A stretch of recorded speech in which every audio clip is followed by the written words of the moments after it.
که ناپوهانو د معیار خبره ونه کړله دلته د کار سړو د کار خبره ونه کړله دا چې تمام عمر د بل سړي حقونه وخی دې سړي چېرته د حقدار خبره ونه کړله زما د پیغلې حیادارې پښتنې تورسرې چا د پوړنې د تار تار خبره ونه کړله چې هغه نغمګر او وطنپاله خلک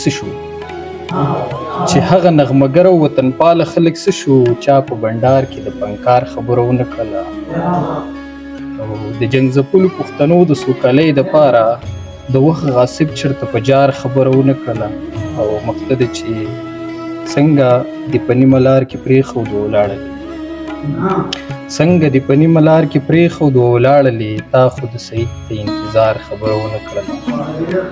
که ناپوهانو د معیار خبره ونه کړله دلته د کار سړو د کار خبره ونه کړله